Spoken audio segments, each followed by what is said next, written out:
Hello, we welcome you to tonight's Bible study. Tonight we are going to look at Peter's miraculous escape from Herod's prison.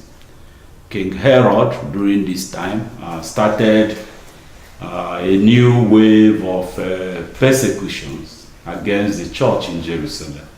He arrested several of the members. He arrested James and actually had James put to death. And when he saw that the killing of James pleased the Jews, he went ahead and arrested Peter. But at the time he arrested Peter, it was a festival. A festival was coming, the Passover, the unleavened bread festival. And he didn't want to deal with this during that period. So he put Peter in prison with maximum security around him. And his hope, he planned to bring Peter out after the festival and put him on public trial. And of course, he was expecting to kill Peter after that. He set up 4 sets of guards, 4 layers of guards around Peter. So tonight we are going to look at Peter's miraculous escape, because Peter did escape from this prison. We will learn that an angel went to the prison at night, the night before Peter was going to be put on public trial. He woke Peter up and led Peter out to a sufficient distance from the prison, and then let him go. Then Peter then had to continue from there to get away from Herod's men so that they could not see him the next day. From the events, from the things that happened, from the events that unfolded, we actually learn 2 principles that are important to us as Christians. Of course, there are several others, but we are focusing on principles that are relevant to human interaction, that tell us something about God's expectations for human interactions and human relationships. So the first one of the principles we learn is that you will learn about giving testimony to the concerned. When people are concerned about you and you come out of the problem that gave them concern, you should go to them and give testimony. Then the second one is being prepared to accept a lift from God. We will talk about this in more detail. God can give us a lift anytime in our life, during our journey of life. But the question is, are we prepared to accept and take advantage of the lift? Peter's experience, Peter's escape from jail gives us information that actually helps us understand what we need to do to be prepared to accept a lift from God. Everything we do today will come from Acts chapter 12. We will also look at James chapter 2 verse 18, because it has information that is relevant to this passage. We will begin with Peter's arrest. As I said, Herod started a new wave of persecution of the Christians in Jerusalem. He arrested James and put him to death. James, the brother of John, he put him to death. And he found that this delighted the Jews, that the Jews were quite happy that he did this. Remember, the Roman government was occupying the Israel and the Jewish land, so they were under Roman rule. So Herod, a Roman minister, a Roman king actually, or a prime minister, did this and found out that it pleased the Jews. So he wanted to do something that would please them, something, not something real, but a way to keep them happy so that he could continue to do what he was doing. So he went on and arrested Peter. Said, okay, since they were happy that I killed James, let me do the same thing to Peter. But he wouldn't just kill Peter. He wanted to put him on trial, kind of a mock trial, to find him guilty, and one way or the other, and then have a, pretend to have a reason to kill him. But it was the festival of Passover. It was coming, and he didn't want to do this. He wanted to wait for the end of Passover.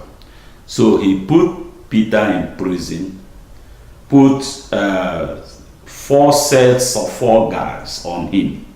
There were guards with him in the prison, in the cell where he was.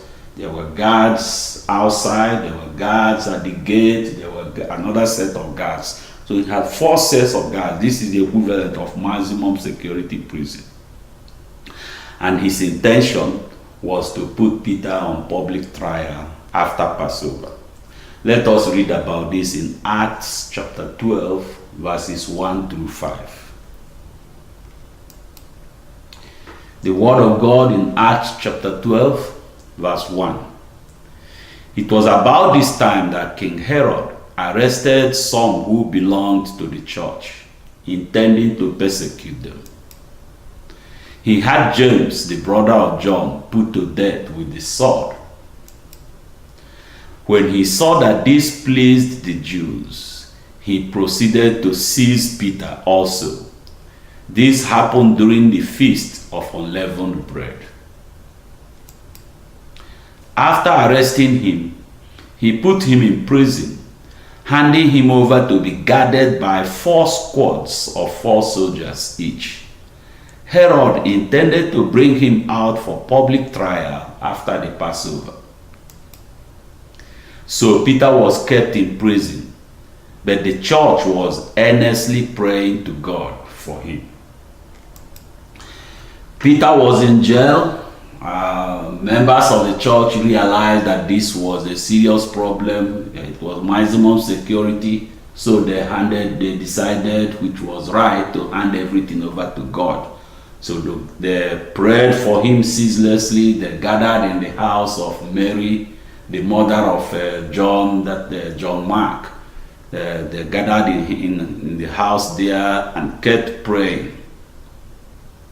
Then the night before he was to be put on trial, an angel went to Peter in prison. He was sleeping. He woke him up, and the bright light shining in the cell. He woke him up and said, okay, all the chains on him fell off as soon as he woke him up. And then he told Peter to dress up. He said, put on your sandals, put on your dress, and follow me.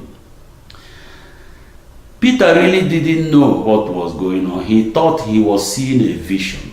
He didn't know that what he was experiencing was really real life. It was really happening. He thought it was a vision. He followed the angel, of course. If it's a vision, he wanted to know what will happen in the vision. When he followed the angel took him through the guards. Of course, the guards were asleep. He took him through the guards. When they got to the gate opened by itself. And then he took Peter out, led him away from the prison to a distance that they called 1 street length in the Bible. That's, a distance long enough. Then the angel left Peter there. Now, Peter had not escaped. All he has done is he's left the jail. If he stayed there, Herod's people will come and get him, recapture him the next day. So he still had to escape. He realized the escape wasn't finished. But he needed to do something first. Before then, let us read about the details in Acts 12, verses 6 to 11. Verse 6. The night before Herod was to bring him to trial, Peter was sleeping between 2 soldiers, bound with 2 chains, and sentries stood guard at the entrance. Suddenly, an angel of the Lord appeared, and a light shone in the cell. He struck Peter on the side and woke him up. "Quick, get up," he said. and the chains fell off Peter's wrists. Then the angel said to him, "Put on your clothes and sandals." And Peter did so. "Wrap your cloak around you and follow me," the angel told him. Peter followed him out of the prison, but he had no idea that what the angel was doing was really happening. He thought he was seeing a vision. They passed the first and second guards and came to the iron gate leading to the city. It opened for them by itself, and they went through it. When they had walked the length of one street, suddenly the angel left him. Then Peter came to himself and said, "Now I know without a doubt that the Lord sent his angel and rescued me from Herod's clutches and from everything the Jewish people were anticipating." Well, so when Peter realized that he was free from jail, but the escape is not yet complete. He still had to escape. But he needed first to go to the house of the house where people were praying for him. So he went to the house of Mary, the mother of John Mark, and there he met the people that were praying for him. But first he got to the door and knocked. A servant girl named Rhoda ran to the door, heard the voice of Peter, and she was sure it was Peter. But she became so excited, so overjoyed, that she forgot to unlock the door. She ran back and told people that, "Hey, Peter is at the door." And they said, "No, you must be crazy. That's not Peter. Maybe that's his angel." She said, "Look, Peter is at the door. I heard him." So they went to the door, opened the door, and Peter, as soon as they opened the door, remember, as I said, he knew his escape was not complete yet. He had not escaped. So he told them, motioned on them to not make any noise, to keep quiet. And then he told them the good news, that he had been released from jail by God, told them how God sent an angel to release him, told them the whole story. What he did here was, one, he was thanking them for standing on guard for him, and then he was thanking God in their presence for what God did for him. And then when he finished, he told them to tell James, the other people that weren't around, that he had, tell them the whole story. And then he left. The Bible said he went to another place. So he went to somewhere that was beyond the reach of Herod and his men. Let us read about this in Acts 12, verses 12 to 17. When this had dawned on him, he went to the house of Mary, the mother of John, also called Mark, where many people had gathered and were praying. Peter knocked at the outer entrance, and a servant girl named Rhoda came to answer the door. When she recognized Peter's voice, she was so overjoyed she ran back without opening it and exclaimed, "Peter is at the door." "You are out of your mind," they told her. When she kept insisting that it was so, they said, "It must be his angel." But Peter kept on knocking, and when they opened the door and saw him, they were astonished.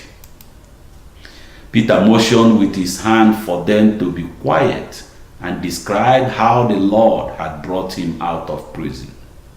"Tell James and the brothers about this," he said, and then he left for another place.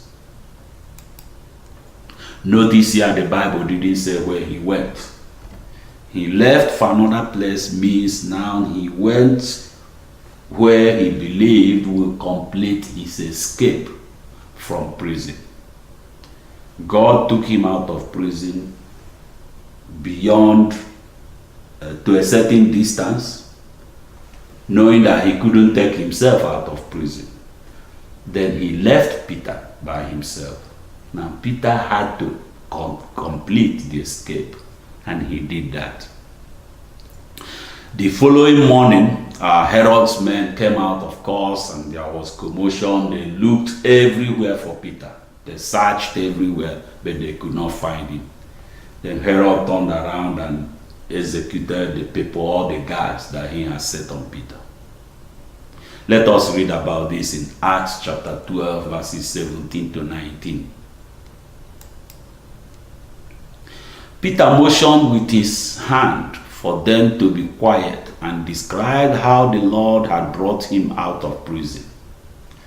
"Tell James and the brothers about this," he said, and then he left for another place. In the morning, there was no small commotion among the soldiers as to what had become of Peter.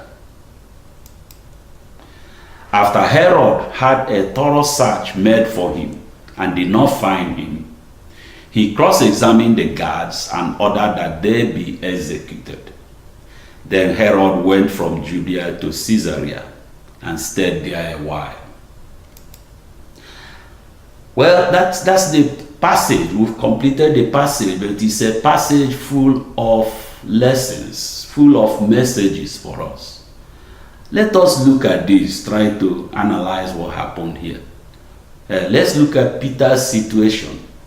Peter was in prison, and he knew that he was going to face trial and that he was going to be executed. He knew that if he did not get out, if he did not escape, this is what waited for him: trial and execution. There was no coming out of it.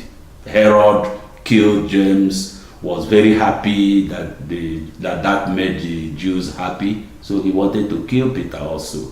The only reason he was in prison is because he was arrested during a festival, or the festival was very close, so they wanted the festival to be over before they bring him out, put on a mock trial, and then execute him. So he knew that. But he didn't want to be executed, so he needed to get out of prison. He needed to get out of the prison, and then he needed to get away from Herod. I've broken this into two so that we can sort of see, learn the lesson we're supposed to learn from it. What he needed was to get away, but if we break it into two, he needed to get out of prison, and then he needed to get away from Herod. Of course, getting out of prison, he could not. There is no human effort available to him that will help him get out of prison. He could not release himself, and there was nothing to release him. So the only way he could get out was God. So the church family gathered and decided to pray. They also realized the situation they were in, the situation that Peter was in, and realized that the only thing that can help them is prayer. And they did not stop praying. They prayed at the church and then went to the house of Mary and continued praying. Well, on the night before he was supposed to be released, we know what happened. The angel went to prison, woke Peter up, and then guided him out of the prison, released him. God sent an angel to release Peter from prison and take him out of the prison to a distance far enough away that he was out of prison clearly. But that distance was not enough for him to be beyond reach of Herod. If he stayed there anywhere around there, they would recapture him the next morning, and he knew that. So when the angel dropped him there, it was not an understanding that was the end of his escape, that completed his escape. No. But God expected him to do the rest. And Peter knew that. So first of all, he went and gave testimony, and as soon as he gave testimony, then he completed his escape. So let us look at it like Peter was on a journey. that this escape from prison, escape from Herod, was a journey. A part of the journey presented an obstacle that was too difficult for him.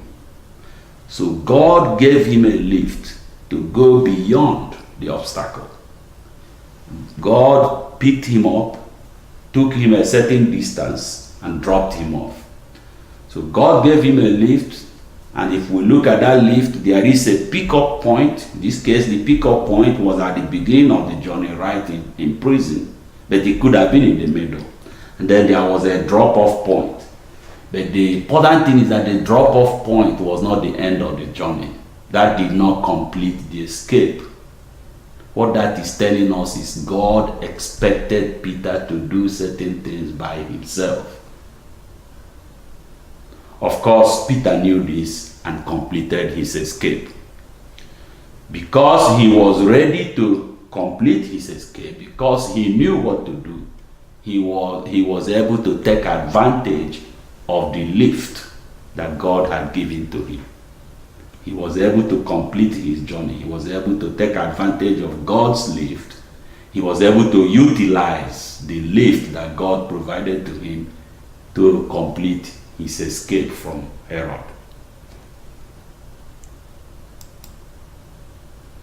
Well, that tells us the characteristics of a lift from God.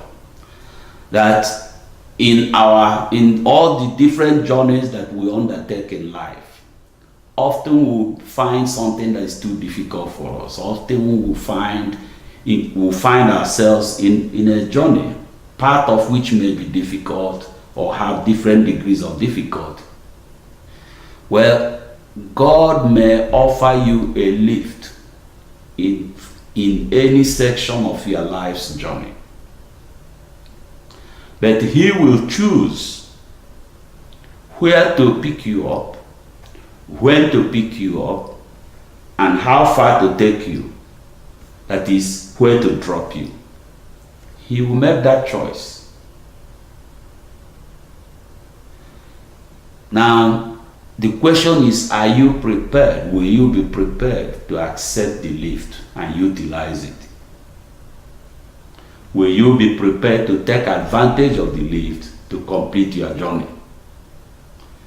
Peter was prepared, and he took advantage and completed his escape from Herod. Remember, God took him part of the way. It took him over the most difficult part of his journey. But he did not complete the journey for Peter. He dropped Peter on the way. And the reason for dropping him on the way is because he expected him to use his human effort, his human ingenuity, his human knowledge to complete the escape.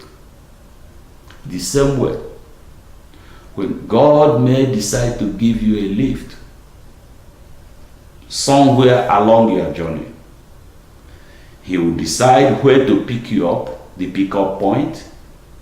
He will decide when to pick you up, and will decide where to drop you off. You will take advantage of the lift if you can get to the pickup point and continue your journey from the drop-off point. Let's continue, because there is more here. So, as I said, you have to be ready to accept the lift from God. You have to be ready to utilize it. To accept the lift, you have to bring yourself to the pickup point. This is like, two people, imagine two people, one of them has a car, the other one hasn't, and they both need to go to work. The one that has a car promises to give a lift to the other person. And he says, well, you need to meet me at that bus stop over there. That's where I will get you. Please be there when I arrive. And then remember, I'm not going to be able to take you to your office. I'll drop you at this other bus stop. And then from there you can take a transportation or walk to your office. Your office is closed. So you have to be at the pickup point. In order to take advantage of that lift, you have to be at the pickup point at the time that he comes out, the other person comes out. And then you have to be prepared to continue your journey beyond the drop-off point, to be able to go to find a way to your office beyond the drop-off point. If you don't know how to find your way to the office, in fact, if you don't know your way from the drop-off point, then the person has not done much for you. In fact, the person may have created a problem for you by taking you to a place you don't know, taking you away from your familiar surrounding to an unfamiliar surrounding. So, in order to take advantage of the lift and utilize it to get to work, you have to bring yourself to the pickup point and be there at the right time. And then you have to be prepared to continue your trip from the drop-off point. The same way, you have a journey of life and God has decided to give you a lift. In order to take advantage of the lift, in order to accept it and utilize it, you have to get yourself to the pickup point, and you have to be prepared to continue your journey beyond the drop-off point. Well, we will never know. We don't know. God will not tell us what the pickup point and drop-off points will be. You don't know that. There is no way to know that. Then how can you prepare for something you don't know?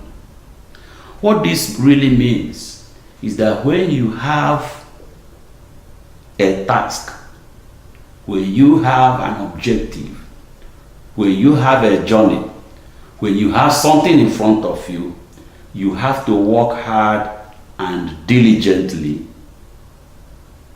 in order to be ready to accept a lift from God when He decides to lift you.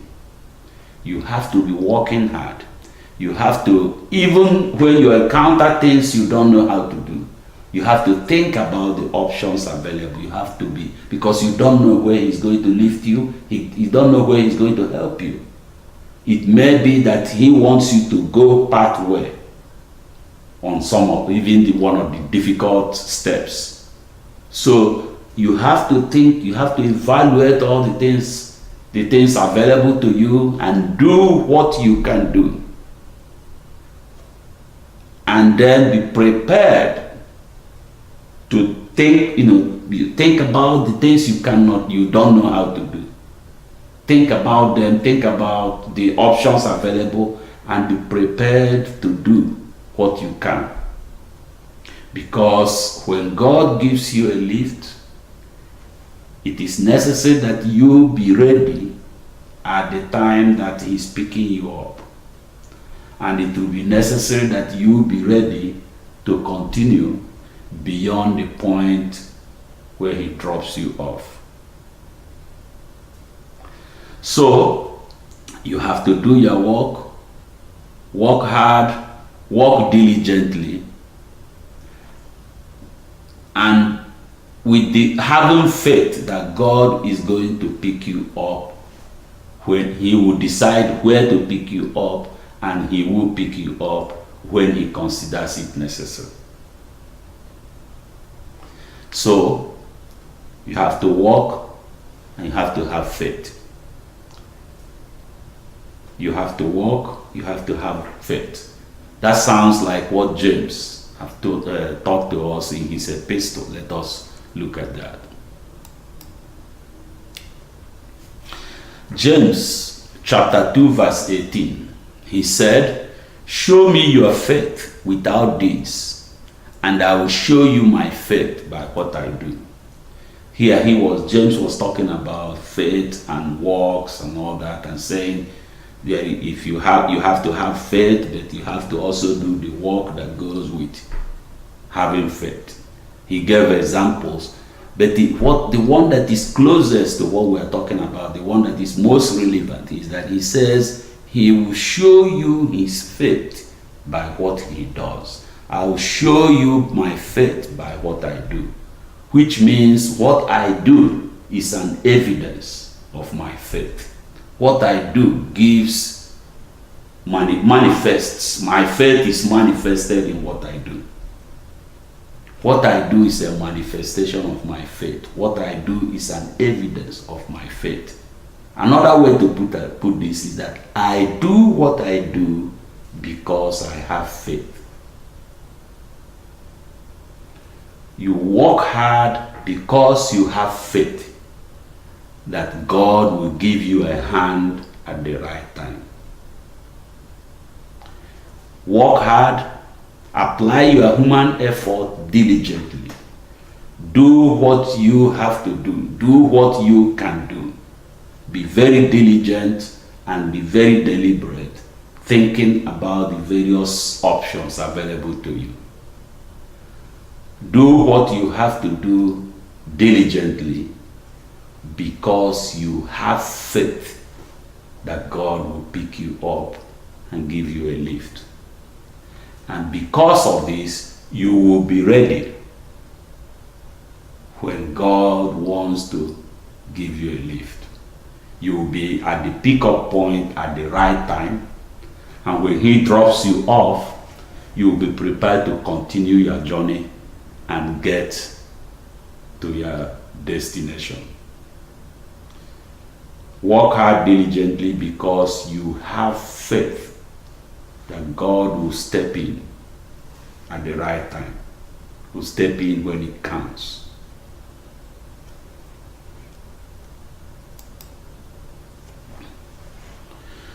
Well, another thing we learn from Peter's experience is the importance of testimony. You remember that as soon as the angel left Peter, Peter went straight to the house where people had gathered and were praying for him. And he told them what God had done for him. Two things he accomplished.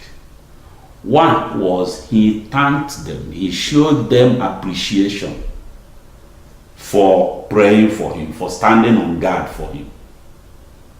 He recognized their concern. He didn't want them to continue to be concerned about him when he had released, when he was free. So he wanted them to know. And he didn't want them to hear it from another person. He wanted them to see him, talk to them, and tell them that, hey, your prayer has been answered. I'm out of jail. So when somebody, the principle here is that when somebody has shown concern for you, for your well-being, when somebody has offered you help, when somebody has contributed to your effort towards something, once you achieve success, you need to tell that person. You need to let that person know. It's important, at least to let the person know that that effort has been successful. And then to thank the person for helping. It doesn't matter how small the help was. Every help made a contribution to your getting to your destination. This is what Peter did. The second thing he did, of course, is he thanked God in their presence. When God does something for you, you give testimony in the presence of all those that are aware of you, aware of your problems, all those that pray with you, so that they can thank God for you and with you. That is the importance of testimony. You have to testify to people who have shown concern for your problems, people who have contributed, people who have helped your effort one way or the other. You have to testify to let them know that you have been successful and to thank them for their contribution. Then you have to thank God in their presence, to appreciate God for blessing these people in your life to help you. That is the importance of testimony.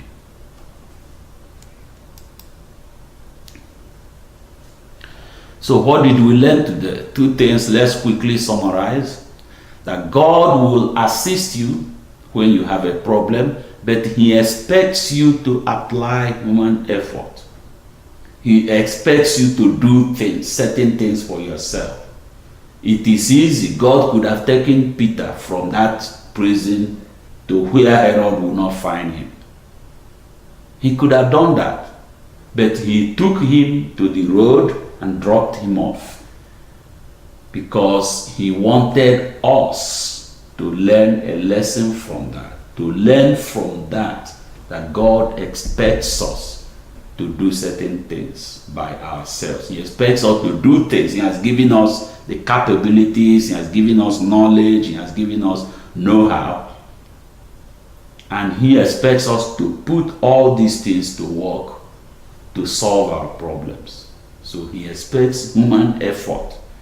But when he recognizes that we need a lift, he will provide the lift. But you have to be prepared to accept the lift. In order to be prepared, you have to work hard and diligently on every task.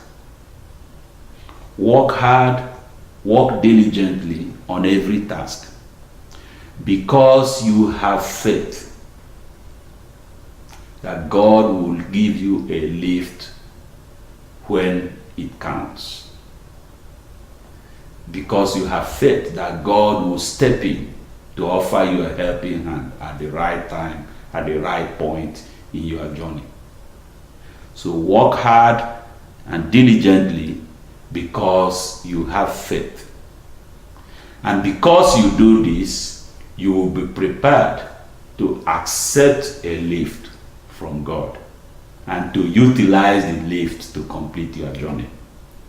You will be at the pick-up point. You will be ready when God offers you a hand to get up, and you will be ready to continue when he drops you off. The second thing we learned is to give testimony. Give testimony to the concerned, to people that have shown concern about your well-being.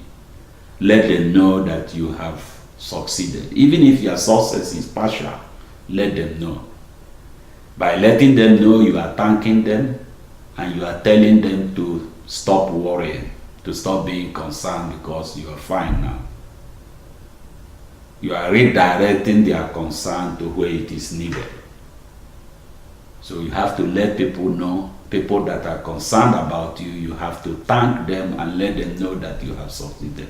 Then you have to thank God in their presence. You have to join hands with them to thank God for you and with you. These are the two lessons that we learned today from Peter's miraculous escape from Herod.